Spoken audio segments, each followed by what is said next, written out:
I'm going to talk to you about the Renaissance. Don't worry, I'm not going to tell you the whole story of the Renaissance. I would just like to try to make a link between the Renaissance times and today.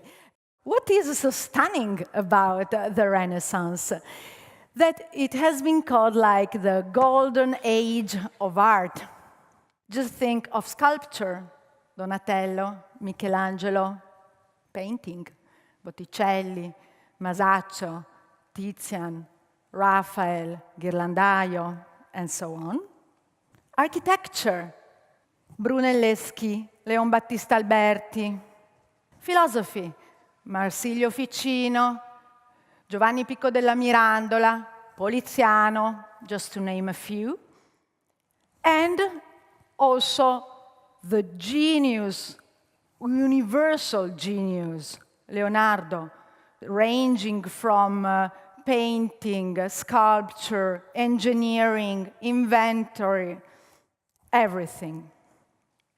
The Renaissance develops between 1300 and 1600, but it mostly flourishing in these 50 years, more or less, with the strategic figure of Lorenzo de Medici, the son and a nobleman of a family of the Medici Bank, the most renowned and respected financial institution of that time.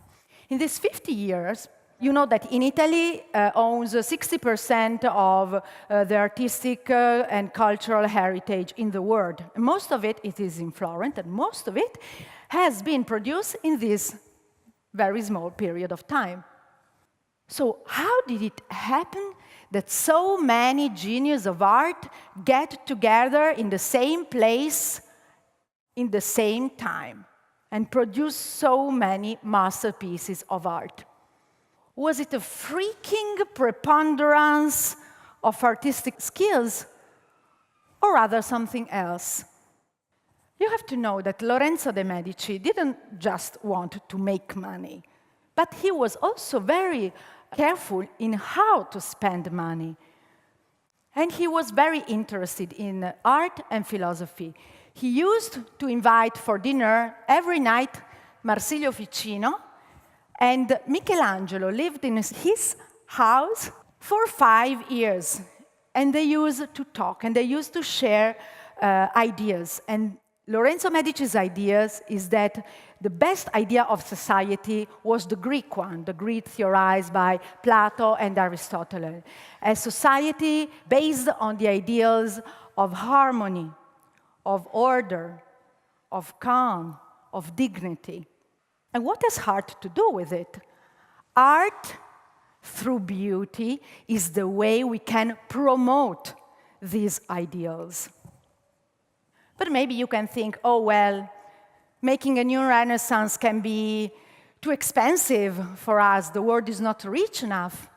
It has been estimated that for $500 million, we could found a new Florence. And for the price, more or less, of this yacht, Lorenzo de Medici fueled the Renaissance for 30 years. This is how his financial power of the Medici Bank is compared to, for example, Armani or Bill Gates. So what we lack today is not the money, it's the vision. It's the vision that living in a healthier and better society is possible. And how is it possible? Through good leadership, of course, but also through the physical representation of beauty, which invites us to be kind, to be serene. Take Florence urbanism, for example, a successful example of urbanism. The idea was that this kind of city was not a luxury, but it was an invitation for people to promote dignity and calm and vigor and health and happiness. What happens when beauty lacks, for example? Which kind of ideals are behind this ugly contemporary architecture? Maybe not the best one. Or take this, for example. Do you know this? This is the High Line, public park in New York, designed by Diller and Scofidio. And what did they do? They reused the old track of the railway and created an elevated street with green and with stools and whatever. So this is maybe a kind of Renaissance view on the contemporary. Which kind of values are behind this? For sure, reuse, but also change of point of view. And the idea that beauty is useful to arouse admiration, which is at the basis of approval and commitment.